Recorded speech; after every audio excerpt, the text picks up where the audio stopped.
विक्रम बेताल की कहानी, दगड़ू के सपने। सालों पहले की बात है। चंदनपुर नाम के एक गांव में दगड़ू नाम का लड़का रहा करता था। वह बहुत ही आलसी और कामचोर था। दगड़ू के आलस और दिन रात सोने की आदत से उसकी बूढ़ी माँ परेशान रहती थी। किसी तरह वो दर्जी का काम करके अपना परिवार चलाती, लेकिन दगड़ू पर इसका कोई असर नहीं पड़ता। वो तो बस दिन रात सोता और सपने देखा करता था। लेकिन सबसे अनोखी बात यह थी कि जब भी वो कोई अनहोनी या बुरी घटना से जुड़ा सपना देखता, तो कुछ घंटों बाद वह सपना सच हो जाया करता था। एक दिन रोज की तरह दगड़ू सो रहा था। अचानक उसे सपना आया कि एक लड़की की शादी में डाकू आए और सारा सामान लूट कर ले गए। जैसे ही सुबह हुई, उस आलसी लड़के को सपने में दिखी लड़की अपने घर में नजर आई। वो लड़की अपनी शादी का जोड़ा लेने दर्जी के पास आई थी। लड़की को देखते ही दगड़ू उसे तुरंत अपने सपने के बारे में बताता है। लड़की परेशान होकर घर जाती है और घर वालों को सारी बात बताती है।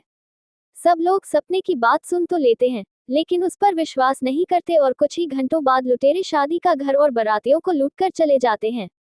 इस घटना से गुस्सा होकर लोग दगड़ू की पिटाई कर देते हैं और उस पर लुटेरों के साथ मिले होने का आरोप लगाते हैं।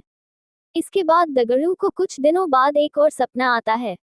इस बार दगड़ू अपनी ही पड़ोस की चौधराइन के नए मकान में आग लगने का सपना देखता है। दोपहर के समय जब वो आलसी लड़का घर से बाहर निकलता है, तो उसे चौधराइन मोहल्ले में नए घर की खुशी में मिठाई बांटती और लोगों को गृह प्रवेश समारोह में न्योता देती नजर आती है। महिला को देखते ही उसके पास दगड़ू भागा चला जाता है और उसे अपने सपने के बारे में सब कुछ बता देता है। महिला दगड़ू पर नाराज होकर वहां से चली जाती है, लेकिन समारोह से पहले घर को आग से बचाने का पूरा बंदोबस्त कर लेती है। लेकिन फिर भी दगड़ू का सपना सच हो जाता है और चौधराइन का घर जलकर राख हो जाता है। ऐसा सालों तक चलता जाता है। हर बार दगड़ू बुरा सपना देखते ही लोगों को सतर्क करने के लिए पहुंच जाता, लेकिन आखिर में उसे ही लोगों के गुस्से का शिकार होना पड़ता। इससे तंग आकर दगड़ू गांव छोड़ने का फैसला लेता है। वो गांव से दूर एक दूसरे राज्य में चला जाता है। यहाँ अपना पेट पालने के लिए दगड़ू नौकरी ढूंढने लगता है। किस्मत से उसे एक राजा के यहाँ चौकीदार का काम मिल जाता है। दगड़ू को नौकरी मिलने के कुछ दिनों बाद ही राजा को सोनपुर गांव निकलना होता है। सोनपुर जाने से एक दिन पहले की रात दगड़ू को सपना आता है कि सोनपुर गांव में भयानक भूकंप आया और वहां कोई भी जिंदा नहीं बचा। जैसे ही सुबह राजा की सवारी सोनपुर की तरफ रवाना होने लगती है, तो दगड़ू फटाफट राजा के रथ के पास पहुंचकर उन्हें अपने सपने के बारे में बताता है और उन्हें सोनपुर जाने से रोक लेता है। अगले ही दिन राजा के पास समाचार पहुंचता है कि उस गांव में भूकंप आने के बाद कोई भी जिंदा नहीं बचा, पूरा गांव शमशान में तब्दील हो गया है। समाचार मिलते ही राजा चौकीदार को अपने दरबार में बुलवाते हैं। सोनपुर में आए भूकंप से बचाने के लिए वो दगड़ू को कीमती जेवर देकर नौकरी से निकाल देते हैं।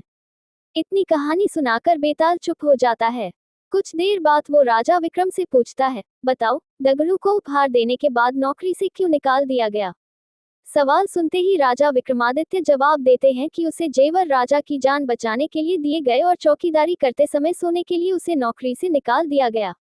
अपने सवाल का जवाब मिलते ही बेताल दोबारा से उड़कर घनघोर जंगल में जाकर किसी पेड़ में बैठ जाता है और विक्रमादित्य दोबारा उसकी खोज में निकल जाते हैं।